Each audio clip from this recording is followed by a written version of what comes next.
even if you kill Bobi Wine today, you are wasting your time. You must have a strategy for Bobi Wine. Bobi Wine is a parasite. It's HIV. How? Hey, a paralyzing the system you. Because people power. Slogan. Bobi Wine is not a person in this election. It is an idea. All right. General Museveni azenga alabulwa Robert Kyagulanyi Center Mitembo nga bwe yalabula mu gy'ekinaana be yalabula ne batawulira naye yeefudde atawulira. Wuliriza nnyo, ndiwulira va mu kasooli, ndiwulira bookya, kaakati bikyuse, ebintu bikaaye bimwononekedde. Kyagulanyi Center Mitembo byazzenga ayogera n'abo abalengerera ensonga ewala basajja battu ne balabula Jenerali Tibwabulwa nga biyita bya lubalaato. Ke kaseera ke kadde atandise obbiro zaako, atandise obbirabako ng'ebigambo bikendedde, kati ebikolwa omusajja atandise okubeera nga akiwulira. Robert Kyagulanyi Center Mitembo ng'asinzira munda mu ggwanga lya Amerika ayongedde okukkatira gavumenti ya Jenerali Tibwabulwa, omusajja omukadde ow'enkofiira. Essuubi ettono eribaddewo erya General Museveni okukolegana n'eggwanga lya Amerika, kakati no Kyagulanyi we twogerera ayongedde okubeera nga asiikula olutalo n'okubeera nga essuubi lino alitabangula ssaako n'okubeera nga alidibaga. General Museveni azzenga akweka, General Museveni azzenga akola ebintu bingi nnyo munda mu ggwanga lya Uganda, kyokka ng'e bamanya birala. Kati Kyagulanyi Center Mitembo azzeemu n'anyiga eppeesa eddala ery'okulabisa ery'okwanika gavumenti ya General Museveni emyaka 40 ayongedde okufungula obuziina n'ayongera obuteeka ku mmeeza ey'abasajja Abamerika, ey'abasajja Abangereza, ey'abasajja Abakanada, abasajja Abafalansa, ssaako n'amawanga gonna agali mu kyombo kya Buwalabu, nga n'amawanga agali ku lukalu lwa Asia nago Kyagulanyi tagatalizza. Kiki kyakoze ekikambwe ekikanze General Museveni kyogenda okulaba byogenda okuwulira olunaku luno olwaleero. Mukutu gwa nkyukakyuka gulwanira eddembe lya Munnayuganda, mukutu gwa muntu wa wansi, mukutu gwa log off. Eno gye twadda okulaba ng'ensonga tuzittaanya, okuzitematema n'okutagula ebigenda maaso munda mu nnyaffe eggwanga lya Uganda. Otannaba kubeera ng'otugobera kikole osobole okubeera ng'otambula naffe ebbanga lyonna. Eby'omusajja Fred Kajjubi Lumbuye tebinnaba kubeera nga biggwa. Nakugambye nti omusajja yafuddeyo n'akola ekiraamu n'ategeeza nti bwe mbanga nfudde gavumenti ya Jenerali Tibwabulwa, omusajja omukadde oyo ow'enkofiira yeba ekoze ku kufa kwange era baba bansindikirizza okubeera nga nva mu bulamu bw'ensi eno nga seesiikidde kanyeebwa. Era nga General Museveni yeekobanye ne CDF wa ggwanga lya Uganda, ye mutabani wa General Muhoozi Rugaba. Bano baasindika dda ba Mbeega, bano baasindika dda abantu okubeera nga banzija mu budde. Kakati waliwo akatambi akamaze okubeera nga kazuulibwa nga Lumbuye Kajjubi Fred ayogera amannya gaabo abamu abagambibwa okubeera nga baasindikibwa okubeera nga omusajja ono bakola ku nteekateeka z'okumujja mu bulamu bw'ensi eno oluvannyuma lw'okubeera nga omusajja abalemeredde okubeera nga bafulumya eggwanga erya ttake okusinziira ku international laws. Kakati eggwanga erya ttake lyabamma omusajja Lumbuye, yadde nga General Muhoozi Rugaba yavaayo n'ateekawo embeera yonna nga bwe najjukulaze mu katambi kaffe. Kakati nno Lumbuye n'abalemerera abasajja nti baasalawo okubeera nga ate bamulumba ku ground basobole okumukolera underground work okusobola okubeera nga bamuggyawo. Bingi ogenda biwulira, ogenda kuwulira abali mu lukwe n'enteekateeka yonna omusajja ku mulundi guno avuddeyo n'agirambika. Kyokka nga jjukira nti ono ebigambo byayogera Paalamenti yavaayo n'ebikakasa n'egamba nti bino bibeera bituufu ddala.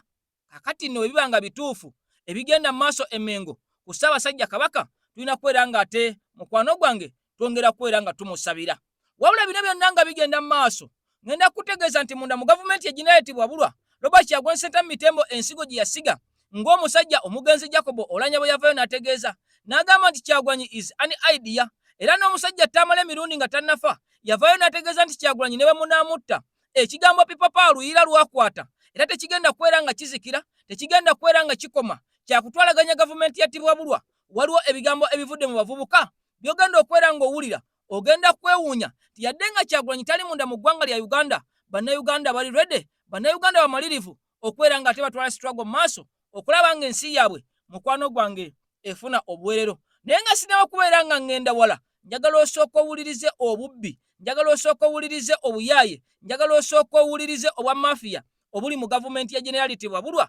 Omusajja avuddeyo bukuukubira n'agamba nti nnwanyisa nguzi era n'asindika n'ebbalamu ku gurawundi nti agezeeko okulaba nga abalya ensimbi mu y'omuwi w'omusolo bano bakwatibwa. Njagala owulirize ekiri mu kitongole eky'ebyenguudo. Wuliriza okkirize nti gavumenti ya Generality Wabulwa ekyokukola kyeyina kiri kimu, kyakudda bbali nga Mitembo bwe yabasabye n'abagamba muteeke wansi ebikola, mutukwase eggwanga tetuliddaabulule kubanga mmwe temulina kye mugenda kwera nga mukyusa. Njagala owulirize ebigambo bino bye tutandikiddemu, ate nkugambye nti ebyalumbuye ne mu ggwanga lya Amerika Kyagulanyi ayongedde okwera nga ate anyweza mu nnatti gavumenti ya Generality Wabulwa ayongedde okugiteeka mu fulampeni. Tulabye nga Nakawuka na Tete Roads almost kilomita nga 10 tugenza okuzuula ebizimbe ebiriwa by'abantu bafu bennyini betukola nabo. Be bateekawo price ekizimbe okusasula sente mmeka, be bamanyi obunene bw'ekizimbe ate bananyini kizimbe ate bateekawo ne price eri ekyo balabe ekkuba eri. Nakawuka na Tete Roads esente ezeetaagisa okuzimbe okusasulira abantu abali ku makuba ago zikubisaamu ezigenda kuzimba ekkuba emirundi esatu. Abo nabo tugenda basi ba report weeri okulaba ekkuba weriyita n'oteekawo amayumba gongoli okola mu gavumenti gwabala gwavaliwinga gwasurveyinga eyo nguzi yawagula tibakikoze no mu makuba amalala. Tugenze n'okulaba nti kyali wajjala Kiira Matuga Road ebyo ebizimbe ne petrol station ebyali biremeddeko nga baagala sente nyingi bamala ne babisasula ne bannanyini baabyo bakozi ba Ministry of Works and Transport kyekibadde awo ate bamala ne basasula. Tugenze tulaba ku makuba agamu basasudde ebyapa mu ntobazi ebyapa babitondawo myezi 3 emabega ne bamala ne babisasula ebya ne bamala ne kansolingamu. Kati abo tugenda basi wetuusa okulwanyisa enguzi ku Ministry of Works and Transport ate teri kutiisatiisa muntu batambula n'ebisawo bya ssente okubribinga buli omu batambula. Nange bangezezaako nange okumpa ebisawo naye nze njagala bbalaga ndi musajja mugagga nnima ndi modo farm amaanyi gange gateeka mu kulima ate nenfuna ssente lwakuba basurviving naye njagala bakwata ayabeekulembera n'ababbirako ali ayina ekisawo ng'ali mabega balina ebisawo batambula. Kati mpulira nti okutiisatiisa nze bya Mukama tebantiisatiisa lwosula nga ontiisatiisizza bwenyongeramu amaanyi. Tuyina injiniya naye alina raketi endala yalya 52 billion ezaali zirina okuzimba ekkubo erya Maramu Northern Uganda. Naye injiniya ono twagala ye kennyina gyatubuulire wano sente ezo yazirya ne baani tumuwadde chansi ajanyonyole publicly. Alright, tulinze jja biggwera anti gavumenti ya Generality Wabulwa buli lwogoba omubbi n'omusimbako okukkakana ng'omusanze mu State House bigambo byali byani bya mukyale yali Ayogedde ate mu mbeera yemu n'omusajja amanyikiddwa nga Sejusati Nefuza yagamba nti obubbi wano tebusobola kubeera nga buggwawo, tebusobola kubeera nga bukoma kubanga gavumenti ya Generality Wabulwa ku bubbi kwetudde, ku bubbi kwetambulidde, ku bubbi kwesula ate mu mbeera yemu ku bubbi kwesiiba. Bangi bazze nga bakwatibwa ate mu mbeera yemu bangi bazze nga bateebwa era bangi Gen. Museveni avayo mu lwatu n'agamba bonna basonyiwa naye nga ssente ze baakuuliita nazo ekyamazima zandibadde ziyamba ku ggwanga Uganda okubeera nga ziwewula ku bantu ku misolo egimu. Naye kati tulinze musajja ono kulaba anaakiggusa, tulinze musajja ono kulaba obuli bw'enguzi agenda bukwasaganya atya ng'ate ababbi ababedde ababbi bassebabbi ate bali mu State House nga bwe kigambibwa okubeera mukwano gwange nga ye chaini ey'obubbi munda mu ggwanga lya Uganda nti ababbi abato ate babbira babbi banene mukwano gwange ababbi abanene be batereka eminyago anaabakwata abo mu State House. Nze naawe bigambo tuliteze maaso tulinze kulaba wajje binakira ku mukutu guno ojja kubeera nga obifuna naye nga bwo obubbi mbadde nina okukuleetera akatambi kano n'owulira engeri ensimbi yo gw'omuwi w'omusolo gyekwatibwa munda mu ggwanga lya Uganda ng'abasajja mu kufera mukwano gwange bayiiya nnyo okusinga okuyiiya ebyo ebitwala ensi yaffe mu maaso. Nzikiza mutongole nsooke nkulamuseeko na gy'osinzidde bitundu byansi okubeera ng'otambudde naffe ku mukutu ogwala ogw'ofe ogw'omuntu wa wansi ogw'enkyukakyuka nange omugezi Kawandula Bigambo Promax okulaba nga tetutematema n'okutagula ensonga nga bwe zigenda mu maaso mu ggwanga lya Uganda.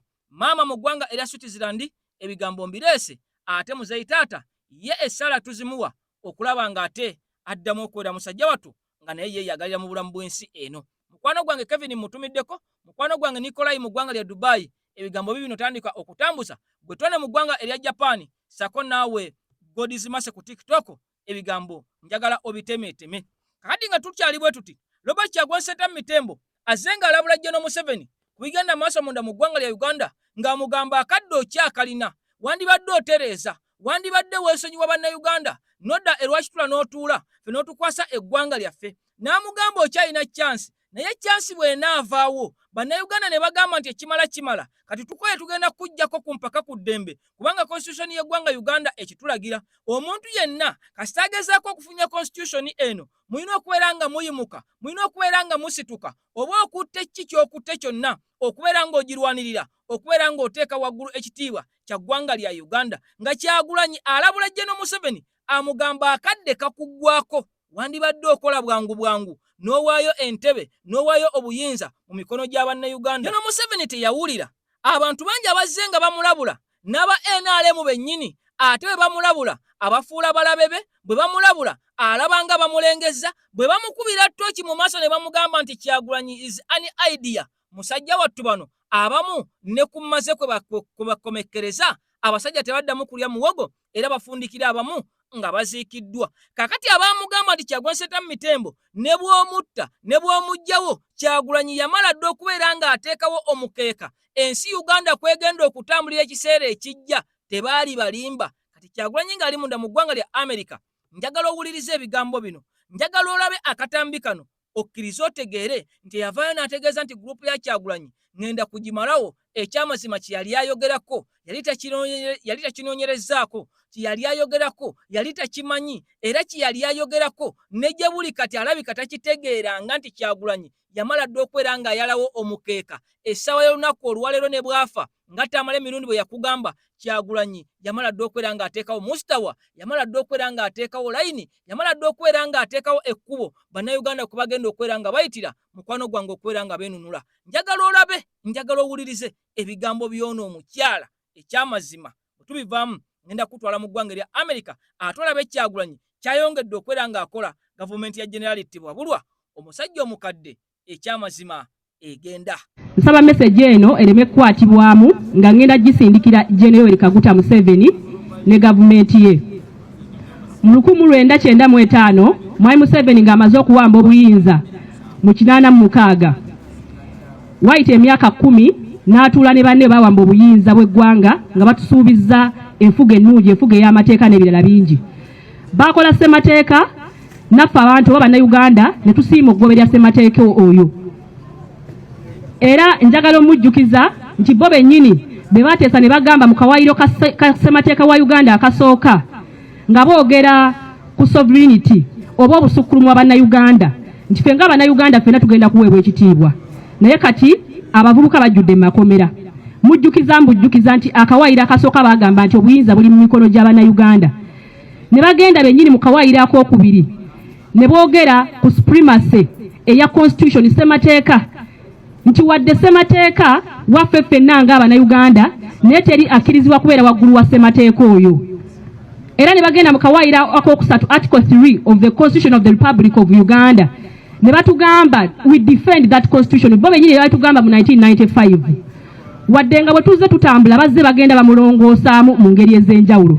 Mwai Museveni tuwagala okutegeeza byonna bye mukola ne gavumenti yo, nkukakasa ffe abavubuka emyaka 35 okudda wansi abakola ebitundu 8 ku 85 buli kyemukola tusobola okukikola. Naye newankubadde tusobola okukola byemukola, tulina kapasite ekola bye musobola okukola byonna. Twasalawo olw'okubanga tuli bagunjufu tetugenda kukola nga mmwe, ne tusalawo tugobere ssemateeka yennyini mmwe gwe mwakola mu 1995 ng'abasinga tetwaliwo, abalala baali tebanazaalibwa. Tugenda kugoberera ssemateeka oyo yennyini kawaayiro ku kawaayiro bwe mubanga mugezezzaako okugaana okukyusa embeera. Tubadde mu kalulu mwami Byabakama ne banne akawaayiro 61 n'akawaayiro 62 oba ssemateeka gwe mwakola mu 1995 mwe mwennyini mwavaayo ne mutugamba nti ekisookera ddala akakiiko k'ebyokulonda kalina kubeera independent. That is Article 62. But was it kali independent? Kali independent. Mu Article 61 ne mutugamba nti akalulu kalina okubeera free and fair. Kubanga boddayo eri mu supremacy wa constitution ne mu buyinza okubanga buli mikono gy'abantu. Mwagamba abantu bagenda kukulemberwanga nga muyita mu kusalawo kwabwe n'okwagala kwabwe nga mutegeka akalulu akali free and fair. Mutulaga nti tebikoze byonna. Ne mugenda mu Article 29 akatundu dda ne mutugamba mwe mwenyini mu 1995 nti fenga Abannayuganda, fenga abavubuka abatulugunyiziddwa nga tulabaganda baffe bali mu makomera, tulabaganda baffe battiddwa, tulaba president waffe atukulembera gwe twasalawo okulonda, gwe twalonda His Excellency Kyagulanyi Ssentamu Robert essaawa zino ng'ali mu buwaŋŋanguse. Tulaba abantu bangi balinga abasobeddwa eka ne mu kibira nga bayisibwa mu mbeera embi. Ne mutugamba ebyo bibanga bituuseewo tusobola okwekuŋŋanya ng'Abannayuganda ne tuyimirira nga tusinzira ku ssemateeka ne tutalaga obutali mativu. So ogwange gwakubajjukiza nti buli kye musobola okukola tusobola okukikola. Naye tubadde tetwagala kubeera kugenda ku endi gye muli. Tuba twagala tusigale nga twawukana ku mmwe nga tukwasa mu mirembe. So tubasaba Abannayuganda mubawe ekitiibwa. N'abavubuka bonna abali mu makomera tetubasaba busabi kubanga ddembe lyabwe eribaweebwa ssemateeka okwetaba mu kalulu. Mwe mwateekawo enfuga ey'ebibiina. That is Article 71 of the Constitution. Mwe mwabireeta byonna bye tulimu. Tugenda kugoberera ebyo byennyini bye mwaleeta. Abavubuka muze mubasiba mu makomera olw'okwetaba mu kalulu. So tuzze wano tubajjukize ng'abavubuka ku lunaku olwaleero abavubuka bonna mu nsi zonna ezirimu democracy nga bali mu kulya, bali mu pate, bali mu kusala nyama. Ffe wano mu Uganda abavubuka baffe bali mu kukaaba. Olunaku luno mukama wange nasonyiwa ogendayo naye kangendeyo katono. Twabadde tusuubira okuba wano nga tuli bangi nnyo naye twalowoozezaamu embeera for now ate nga tetunneeteekateeka tukkiriza nti Mwami Museveni agenda kuddayo reflecting ne gavumenti ye bakole ebituufu. Tukyabawadde omukisa. Twagambe katukole mpolampola naye tubadde tusobola okugazalinga wano tusobola okwekunga bannange. By the way ntagala okutegeeza Mwami Museveni ne gavumenti yo nga tuli wano ffe ng'abavubuka temulowooza nti waliwo ekikola kye mugenda okukola kye mutatannatukolako. Temulowooza nti waliwo ekikola kye mugenda otukolako kitulemesa okulwanirira ensi yaffe kubanga tuyimirira mu maanyi g'abo abatusookawo bajjajjaffe abalwanirira Uganda okwefuga mu 1962 ne bagamba Uganda yeefuge n'enfuga ey'amateeka n'eteekebwawo. Tugenda kuyimirira mu bigere byabo paka ku musajja asembayo paka nga tubawangudde. People power, our power. Alright, kakati mwe wezibanga speech ezikoze wiki gye ziri eno ye speech emu kwezo ekyamazima eyinza okubeera nga etuuse ewa Gen. Museveni. Omusajja n'afunamu okutya, omusajja n'agamba kikiddala kye tulwana nakyo. Robert Kyagulanyi Ssentamu Mitembo ali mu ggwanga Uganda oba tali mu ggwanga Uganda?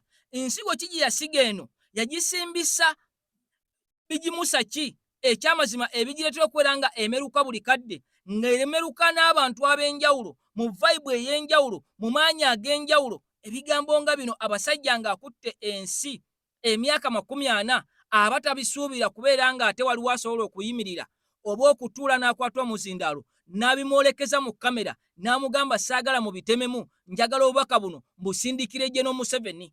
Jjukira nti emabega kaawo waliwo omuvubuka eyakola akatambi n'ategeeza nti Robert Kyagulanyi Ssentamu Mitembo yakwata Gen. Museveni n'amutambuza mu kkubo ly'atategeera, n'amutambuza mu kkubo ly'atasobola, ly'ekkubo ery'okulwana ng'ojjako omuntu mu buyinza erya demokrasi nga sikozesa mundu. Kubanga Gen. Museveni yali yasitookinga tiya gaasi, yali yasitookinga emundu. Muziraba pwatula zonna ezisinga mu byalo n'ezisinga mu bibuga zonna mpya eza poliisi, ebimotoka by'amagye bipya, naye nga ambulance mmeka z'osanga nga mpya nga za gavumenti ya ggwanga lya Uganda. Bino byonna baabitegeka nga bamanyi nti Kyagulanyi Ssentamu Mitembo agenda kukwata ekkubo erya violence lye basinga okubeera nga baagala, lye basinga okubeera nga bamanya. Ebintu by'effujjo bye baakwatiramu obuyinza mu 86 balowooza nti ne ku mulembe guno Kyagulanyi bye yali agenda okubeera ng'akola. Kakati oluvannyuma lw'abantu abattibwa nga 18 ne 19 Gen. Museveni yavayo n'akola akatambi n'agamba nti abo baasosonkereza security. Kati olwaleero nga security ne basosonkereza abantu ne kuba abantu amasasi ne bafa ne bakwata abantu ne babayola ne babasiba, Gen. Museveni kisigala kimulyanga kiraga bwatu nti abantu be baalumbaganye babadde baddembe tebakute yadde ku jjinja tebalonze yadde peesa kati Gen. Museveni kyekisinga okubeera nga mukwano gwange essaawa zino kimulumya omutwe ng'agamba ngenda kubeera nga neŋŋanga ntya Kyagulanyi ono ekyamazima anfuukidde kye baawalula ng'olwaleero ebigambo ebyogeddwa Gen. Museveni abadde tabisuubira mu muntu kubeera ng'abyogera munda mu ggwanga Uganda mu kaseera ke tulimu ne ku ssente ze batadde mu ky'okusiga akatengo ne fiya mu bantu kakati awo bwe tuli Kyagulanyi ensigo yeeri egye yasiga tamala emirundi gye yakugamba nti oyo ne bw'omutta Kyagulanyi luyiira lwamala dde okubeera nga lukwata era nga n'omugenzi Jacob Oulanyah akugamba Kyagulanyi is not a person, Kyagulanyi is an idea. Kati idea eyo yeri mu kutambula Gen. Museveni gyali mu kulwana nayo anaagijjawo. Nze naawe ebigambo biwulidde, ebigambo birabye, abaana bamalirivu, abaana betegefu, mukwano gwange buli lukya vibes okubeera nga ensi yaabwe bagyetaaga, abaana b'omulembe guno eyongera okubeera nga ate erinnya. Kati bino byonna nga bikyagenda mu maaso, nakugambye nti Gen. Museveni atya nnyo ekigambo, Gen. Museveni atya nnyo omuntu ayogera amazima, Gen. Museveni atya nnyo omuntu aleeta obujulizi, Gen. Museveni atya nnyo okumulabisa. Kyova olaba nga Kyagulanyi abadde entakera atukutira obutateeka kamera wansi, nga Kyagulanyi Ssentamu Mitembo akukutira okubeera ng'olabisa buli koolabye ku kitundu kyo. Oluzzi lukyafu, era si wanu tafaayo, era si wanu afutyanka abantu. Bino byonna ggwe birabise bigenda kubeera nga ate bimutuukako gy'ali, naye ategeere nti ensi mukwano gwange mutrendingisizza mu kikyamu ky'abakoze eri munnansi, ate gwalina okubeera ng'akolera ekituufu. Kati kyova olaba nga omusajja Kajubi Lumbuye essaawa zino awenjezebwa, essaawa zino anoonyezebwa, nga bwe nakoledde akatambi ne nkugamba nti ono Paalamenti yakakasa dda negamba nti amawulire agajjawa ddala ago agatukuba ng'ate matuufu. Kakati omusajja ono Lumbuye yavuddeyo n'akola akatambi n'akakasa nti waliwo abasindikibwa okubeera ng'ate musajja wattu bamumiza omukka omusu. Nga sinaba kubeera nga nnyongerako kigambo kyonna, ebisinga obungi nabitadde mu katambi ako, musobola okugendayo ne mukalaba. Njagala weewulirire okakase nti abasajja bali siriyasi ku bulamu bw'omusajja ono, bwebyo byazze ng'ayogera enteekateeka zaabwe zonna okuzaanika, okubalabisa, pulaani namutayika ze balina ku Pulezidenti Kyagulanyi, ze balina ku ggwanga Uganda, ze balina ku bannayuganda. Omusajja bagamba omumwa guno tulina kubeera nga tugujjawo. Kati nkugambye nti sipiiki ezimu ezikoleddwa mu wiiki nga zaakabi ye sipiiki y'omuwala oyo gw'olabye. Kugambye nti Gen. Museveni atya nnyo omuntu amutunula mu maaso mu kamera n'amugamba nti ssebo kino kye kituufu, ate ggwe okola kino nga kye kikyamu n'obuzaabuza ensi. Kati okumugamba nti dda ku mateeka, mwe mwakola constitution ate mwe mugirwanyisa, kimufuula okubeera nga omuwala oyo wa bulabe nnyo. Era Gen. Museveni mu kifo ky'okuwuliriza n'amufuula mulabe we, nga mu mbeera y'emu bwe yafuula Lumbuye omulabe we n'atawuliriza era n'atagoberera ebyo omusajja oba oliawo byamulabula, nga n'awakyamu amulaga n'amugamba ekkuba ettuufu twandibadde tukwata lino abaagaliza Uganda ebirungi. Nabyo biwulire ate era nabyo birabe, yadde nga bya nnaku nkomewo nkutwale ewa Kyagulanyi kyakoze Gen. Museveni mu ggwanga lya Amerika. Ono omusajja tagenda kuzikiza, agenda kuweera gavumenti yattibwa bulwa ng'eri ku ttaka. Gentleman called Lumbuye in Turkey, who had all the information of security, intelligence information. Good moments later. Kayihura yatuuse ndowooza mu nnaku nga bbiri n'ayingira mu ggwanga lino ne ttiimu ye bakola na ground okunoonya kalandasitale banzijewo. So ono y'ono abayinza okuba nga mumwerabidde y'ono ate solooza ndi musobola okumwerabira y'oyo Kale Kayihura. So Kale Kayihura nkumanyi oli wano wazze ne ttiimu yo kalandasitale ng'ojja ku mission yakunoonya nze mumuyeko nzijawo. Wayingidde ennaku bbiri emabega ne ttiimu yo nga mukolagana ne military attaché wa embassy ya Uganda mu Ankara nga mwagala kunoonya mu underground mu nzijewo. Naye Kale Kayihura nkugamba ebigambo bino, buli kyopulaaninga ne Katonda apulaaninga. Gwe mwazze ennaku bbiri mwadde mumanyi nti nsobola okumanya nti mwazze, mwate temusobola kumanya information eno nga bwe ngikuŋŋaanyiza era bwe njiwadde bekikwatako. Kati tambula nga omanyi nti mission gy'abasindikako okutta omuntu nga mugenda muttira ku foreign land kiyinza obaviiramu obuzimu, muyinza okundaba ng'ekiyenje. Kale Kayihura oyinza okundaba ng'ekiyenje, just one person like me. kalandasi bakutumye mu nyo mutumutte naye musobola baviiramu ekizibu mu kimutamanyi ne bokera bokezi bagandi gundi yafu kisobola baviiramu ekizibu temutamanyi gwo wennyini wano wooli. So I'm here to inform the international community that but after Museveni and his son, they have tried all the other best to get me to be deported back home, and they have sent so many assassination teams to come and eliminate me here, which they haven't yet succeeded, which is not yet which they haven't yet succeed. So right now, they have again sent a group of assassins led by the former Inspector General of Police Kayihura, who's right now with his team on doing clandestine underground work, looking for me so that they can eliminate me.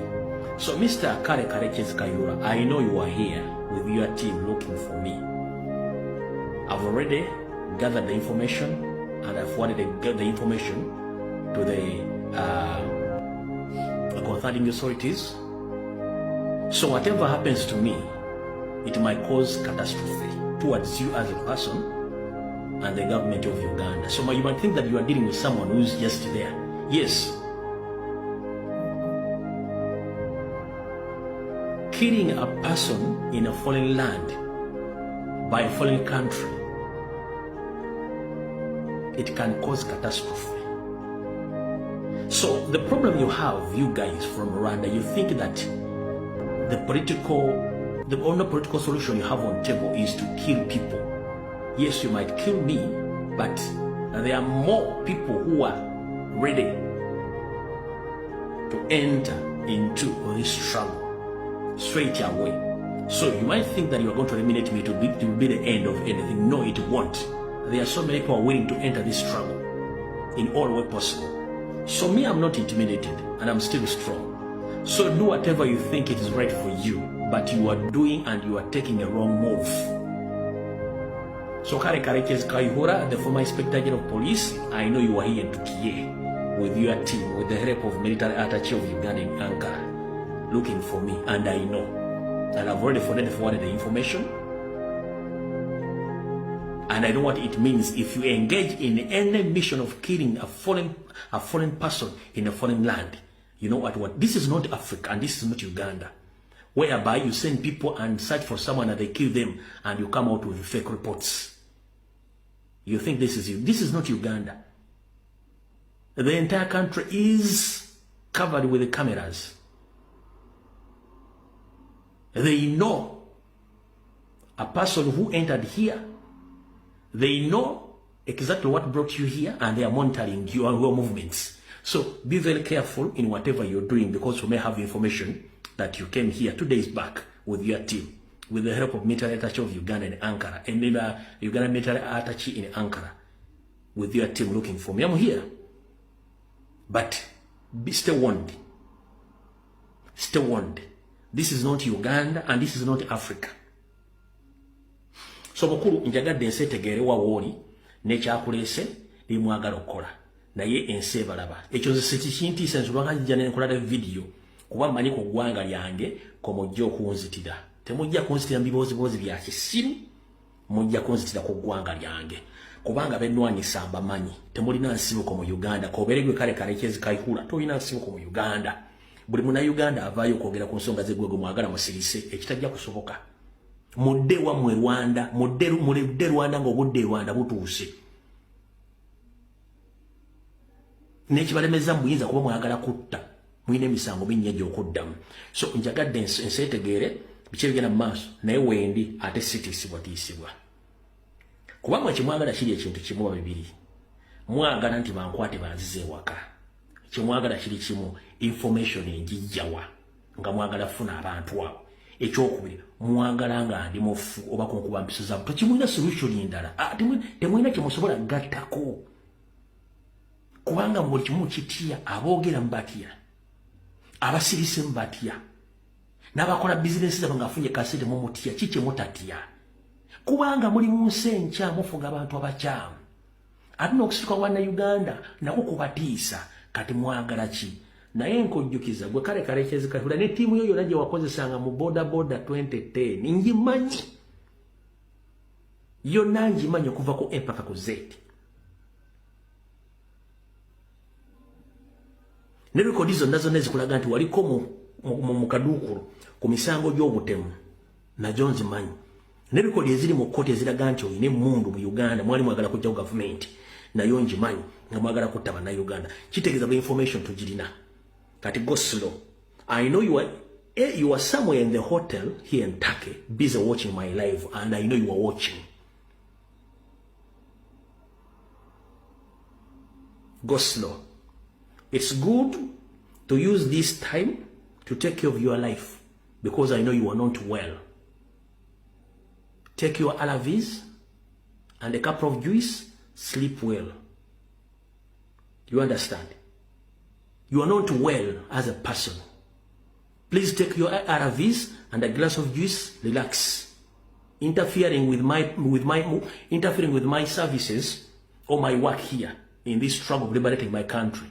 Because you are from Rwanda, you are not a Ugandan. Abalungi abatuuliriza era abatulaba olunaku olwaleero tuchaddeko ewa Sheikh Ashraf Dembe.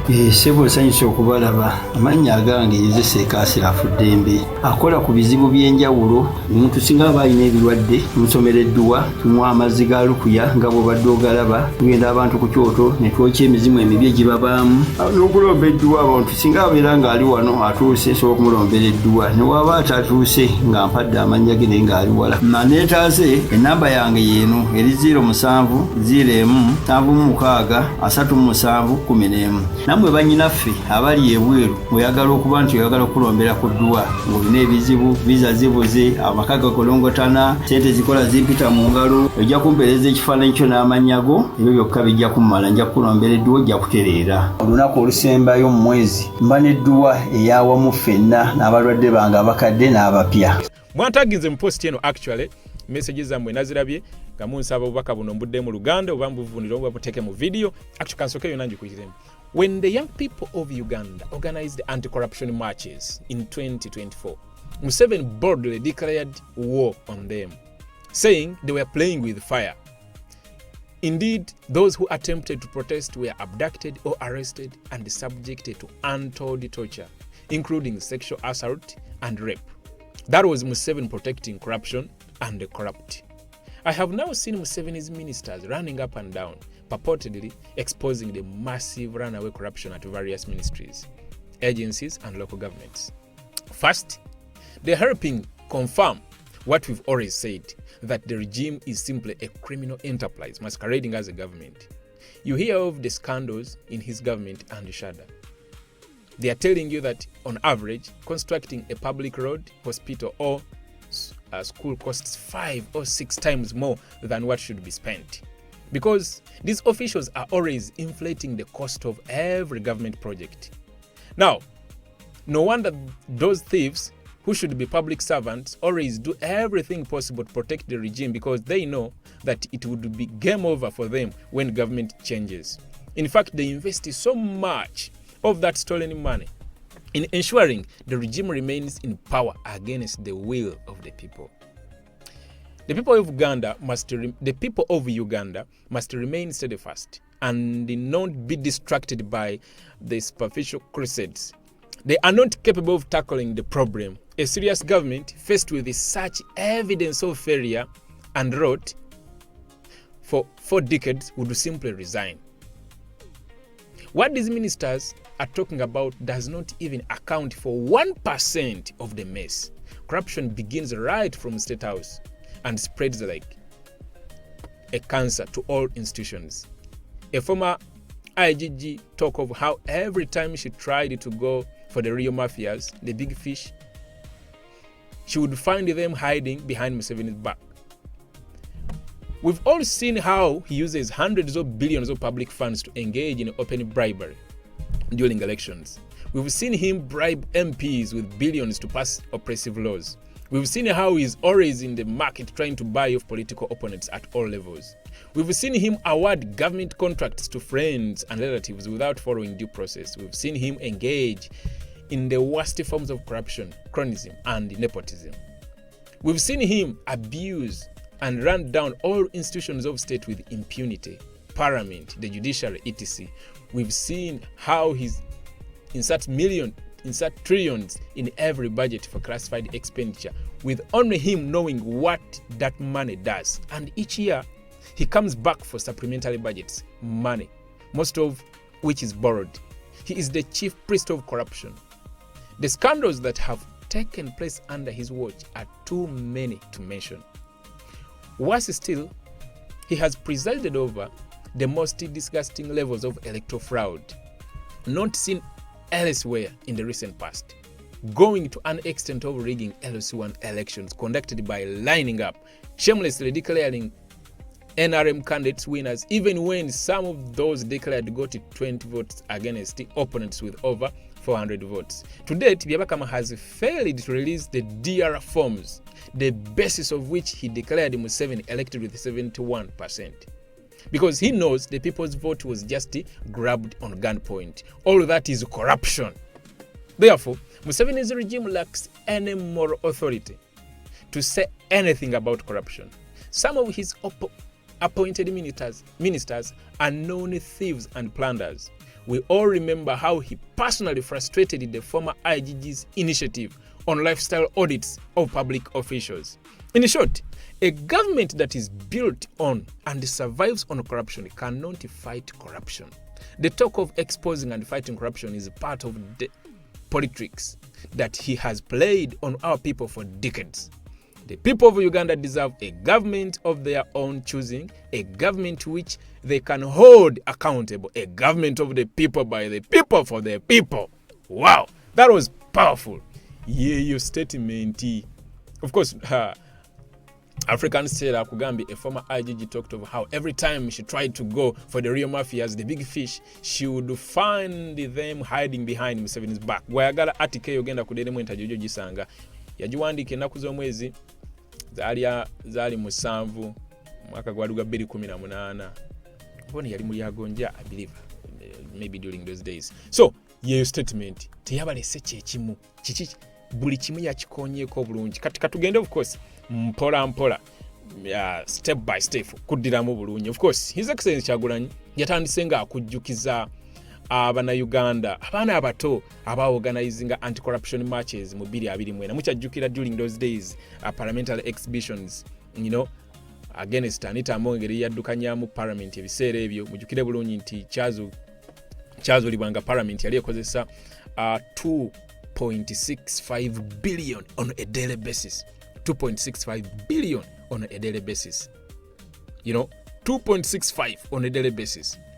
Nga sente zine engeri gye ziddukamu awo okuva mu parliamentary commission akakiiko akatwala parliament.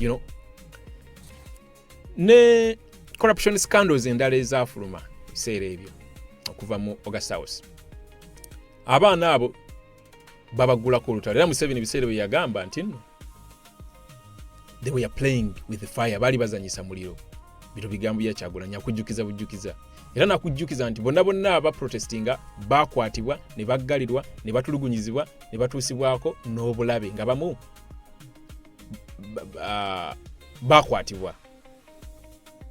Kati yali Museveni nga protectinga ababbi, nga protectinga abali b'enguzi, bw'atyo Kyagulanyi bw'akitambinga. Nakujjukiza nti alabye baminister ba Museveni nga badda wano badda wali mbuno bali mu exposinga buli bwanguzi. Nakugamba nti ekisooka bali mu kukonfaminga ekyo kye tubadde tujja twogera nti eno regimu y'ababbi abeefuula gavumenti naye nga babbi bakondo banyugunya. Nti bano kye bali mugezaako bano babalamu ne besimanyi baani nammere naani and all that kind of thing, kye bagezaako okukola kwe kukonfaminga ife kye tubadde tujja twogera nti eno gavumenti y'ababbi, y'abakondo, y'abanyugunya, bali ba mafia. Nakugamba nti owulira sikando mu gavumenti naawe kenyini ne weewuunya ng'oconstructing obuconstructinze oluguudo oba essomero oba eddwaliro, sente ezo ezirina kikola bazikubisa emirundi 6 oba 7, kubanga aba balina okwasaganya omulimu ogwo prices bazinflating nga bazongerako. Kitegeera era nakugamba nti yensonga lwaki ababbi abo abali ku levels bwezityo bakola buli kimu ekisoboka okulaba nga baprotectinga Museveni. Kwa bakimanyi bulungi nti nno kasita Museveni avaawo, kasita government eno ekyuka, akaabwe kaba kaweddemu. Era nakugamba nti nno bainvestinga sente empitirivu nnyo kwezo zibabeera babbye okumakinga sure nti nno regime eno esigalawo era abantu bye babalonze si bye birangirirwa. Ndowooza kino Kyagulanyi kyana nakikujjukiza okiraba bulabi. Mwena mulaba engeri ba RDC engeri gye bajonkeramu opposition. Mulengera abasajja n'abakazi abalina obufofofo ku district bamu oba ku kyalo oba nga balina obufofo nga ba NRM engeri gye bajonkeramu aba opposition. Bateekamu ne sente za kwa bakimanyi bulungi nti nno kasita Museveni avaawo kaba kaweddemu. Akaabwe kaba kaweddemu. Ate nga ge mazima. Kino Kyagulanyi kyakola ki kyakugamba. Naye nakujjukiza nti bannayuganda temulina kweyibaala era musigale nga muli bulindaala temuddisibwa era temubeera distracted ne bino campaign ebitaliimu. Bano tebalina busobozi bumalawo buli bwanguzi. Nakugamba nti nno government eri serious nevaayo neyo evidence yonna nga omugirabye. Government eri serious yandibadde resigninga bulizaini negamba abitulemye kuba Kyagulanyi kugamba wano nti obwo eyo evidence obwo buli bwenguzi babukoledde emyaka 40 kugambye nti government eri serious efeesingiddwa ekizibu ekyenkana bwekito okuvannyuma lw'emyaka 4 yandibadde resigninga bulizaini negamba mumanyi bino biganye bitulemye okitegeera. So His Excellency Kyagulanyi agenda maaso n'akugamba nti bano baminisita kye boogerako tekyenkanankana na 1% of the mess. Nti akabi ke tulimu wekidda ku buli bwenguzi bino bye baakazuula tebyenkanankana 1%. Akujukiza n'agamba nti nno obuli bwenguzi busibukira ddala mu State House. Era ne buspreadinga nga cancer mu institution zonna. Akujjukiza former IGG Inspector General of Government we yagezangako okubeera nga atrailinga abali b'enguzi ba mafia bali ababedde buli we yakolanga okunoonyereza yagenda ng'okizuula nga bonna beekweka mabega wa Museveni. Era nga toyina ngeri gy'oyinza bakwatako nga katraili konna kagenda bwe kati ne kagenda bwe kati paka mu State House. Eno ripooti yali ya IGG. Gwayagala okubeera nga owejjukanya ku nsonga zino genda bugenzi ku Daily Monitor article ino ne wano. Thieves hide behind Museveni's back. Daily Monitor yagiwandiika osobola oteekamu keywords zino n'obeera ng'ofuna article eno ogisome bulungi wejjukanya just kwejjukanya bujjukanya. His Excellency Kyagulanyi agenda maaso n'akujjukiza nti tulabye engeri Museveni gy'akozesaamu ssente y'omuwoomusolo mu lujjudde lw'abantu mu kalulu, engeri gy'agulamu ba MPs okuyisawo biteekateeka ye byayagala ebyo ebimukolerere ate ngera bigenda maaso n'okubeera nga bitulugunya abantu. Tulabye engeri gy'agenda maaso ng'agula abo abamuvuganya ba opponents ab'enjawulo ku levels ez'enjawulo. Akujjukiza tulabye Museveni ono kennyini ng'agenda awa contracts eza gavumenti ez'enjawulo eri baganda be, mikwano gye, ab'emikwano, nga tagoberedde mateeka kigalagira. Tumulabye nga yenyigira mu buli bwenguzi obw'ekitalo obw'enjawulo. His Excellency Kyagulanyi amwambudde bwambuzi n'amukola kinamuteeka wali. Agenda maaso n'akujjukiza nti tumulabye Museveni ono ebbanga lino ery'emyaka 40 engeri gy'azze akozesaamu office obubi ne institutions ez'enjawulo, with impunity. Impunity kwe kukola ekintu nga tosuubirayo yadde kugamba temulina kye mugenda kunkola ne munaakola mutya nti ngenda kujja kukuba essasi ate tebagenda kunkwata ngenda kujja nkutulugunye tebagenda so kugamba Museveni akikozesa kyate munankola ki okitegeera. So engeri jaddukanyamu parliament, engeri jaddukanyamu judiciary, agenda maaso His Excellency Kyagulanyi ng'akujjukiza nti tulayo Museveni ono engeri gy'ateeka trillions mu buli budget ng'ataddeko akagambo ke bayita classified expenditure nga ye yekka yamanyi sente ezo kye zigenda okubeera nga zikola. Kyokka era olumala mbu ng'akomawo ng'era asaba supplementary budget ate nga sente ezo zibeera zeewoleddwa bwewolebwa. So agenda maaso n'akujjukiza ono ye chief priest of corruption. Scandals ezibaddewo emyaka gino egiyise ana ng'alaba bw'ati mpitirivu nnyo tosobola na zimalayo His Excellency. Just butonotono akujjukizaako buntu butono. Naye n'agenda maaso ng'akujjukiza nti Museveni ono ng'ovudde ne ku birala byonna wekidda mu buvuyo bubeera mu kalulu ate gujja bagira nti batuuse ne ku extent ebba akalulu ka LC1. Imagine LC1 ey'okusimba obusimbi mu mugongo. Ne His Excellency Kyagulanyi agenda maaso n'agamba nti abasajja bana bataswala bagenda maaso ne balangirira n'omuntu wa NRM nga ababadde bamusimbye mabega bali abantu 20 ng'oli awangudde abamusimbye mabega bali abantu 400 ne balangirira ono ayina abantu 2. N'okujjukiza nti paka kati ku ssaawa zino byabakama era ng'ono yakulira akakiiko k'ebyokulonda yalemererwa okufulumya declaration forms kwe yalangirira Museveni n'ebituntundu 71 kuba akimanyi bulungi nti no obuwanguzi bw'Abannayuganda babuwamba ku mudumo gwa mmundu. Era akujjukiza nti bino byonna buli bwanguzi. Era n'agenda maaso ng'agamba nti therefore Museveni tasobola era talina moral authority kwogera talina yadde na buyinza bwogera ku corruption.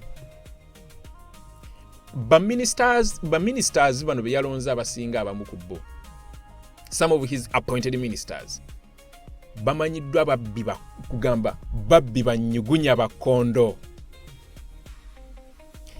N'agenda maaso His Excellency Kyagulanyi ng'akujjukiza nti mwenna mukyajjukira engeri Museveni gye yakyankalanyaamu era gye yalemesaamu lifestyle audit IGG gye yali agenda okukola ku public officials. Mutoza mwenna mukyajjukira ebiseera ebyo. Museveni yavaayo n'agamba IGG ono Betty Kamya yali agezaako okwagala okukola lifestyle audit ku public officials. Museveni yamugamba nti gwe nno erikubo ly'okutte si ddungi olw'ensonga onayagala okukola lifestyle audit ku public officials bano essente zibadde badde bazinvestinga wano mu ggwanga naye ate bwona balemerako ennyo n'obakolako lifestyle audit ojja kwekanga nga ate essente zibagenda okubeera nga bajja zifulumira bweri wa Uganda. Ebyo no tebyali bigambo byange, byali bigambo bya Museveni. Ezo gamba nnimba tendasirimbula kuba I wish I had organized that video. Buli kimu kiri omanyi digital footprint tosobola gideletinga nzibu. Era ogenda bugenzi ku Google teeka mbutesi Museveni frustrating IGG Betty Kamya about lifestyle audit, bajja kuleetera ka video, bajja kuleetera articles ez'enjawulo. So His Excellency Kyagulanyi agenda maaso ng'agamba mu bufunze government eyazimbibwa era ng'esurviving ng'eyimirirawo ku buli bwanguzi tesobola kulwanyisa buli bwanguzi. Bino byonna byolaba bigenda mu maaso ebyogerebwa simanyi okulwanyisa obuli bwanguzi. Ebyo byonna buzannyo bwa byabufuzi politics yengeri gye badde baplayingamu bannayuganda emyaka gino 40. His Excellency Kyagulanyi amaliriza ng'agamba bannayuganda beetaaga gavumenti eyaabwe gye beerondedde gye basobola okugambako, gye basobola okuholdinga accountable. Government eyaabwe gye beerondedde yeyo kayoka gye beetaaga. N'ebino byonna bya bulimba. In brief, ndowooza okutemera mu Luganda ebigambo bya His Excellency Kyagulanyi byabadde oba kyabadde ategeeza. Nenga byebyo tusiiba tulaba mu ggwanga laffe wano Uganda. Gwe wena yeeyibaala addeyo n'alowooza mbu kati batandise okulwanyisa oluwenguzi. Tebakuzannyira ku mutwe, tebakulimba. Wogendako of course mu comment section wano nzo okulowooza nti oba maybe if corruption is the foundation of a regime, exposing a few corrupt officials does not make the system a corruption fighter. It only exposes the rot within. Absolutely. Ugandans need more than political theatre. We need institutions that are independent, accountable, and answerable to the people. Comrade President, Despot Museveni is the most corrupt Ugandan alive today. Si Museveni and his family have not only stolen from us Ugandans through corruption, but they have corrupted our very national fabric. Comrades, there is no greater corruption than stealing elections. Museveni has not only been stealing elections, but he has twice amended the constitution to suit himself, using bribery and military might. Museveni is personally responsible for these acts of corruption. Comrade President, there can be no greater corruption than the abduction, torture, and enforced disappearances of Ugandans. Comrades, let us not fall into the temptation of viewing corruption only in monetary terms. Corruption is abusing one's office to abduct Ugandans like Kibalama, who have never been seen again. It is corruption for Muhoozi to abduct Lukwago, boast about it and publish his photos. Abducting Matembe, Eddie Mutwe, Mwanga Chivumbi are acts of vile corruption that fall at the doorstep of Museveni and his son. Comrades, who will address judicial corruption? The kind of corruption that is keeping our brothers and sisters like Alex Wasa Mufumbiro, Olivia Luta in jail past their mandatory bail periods. Is it not corruption to keep Comrade Malimabilis in jail for 7 months on unobsequious charges of publishing without a license? Who will account for the corruption of Museveni, deliberately appointing an incompetent people in the highest office of Prime Minister, Chief Justice, CDF, etc. to serve the personal interests of entrenching his family rule?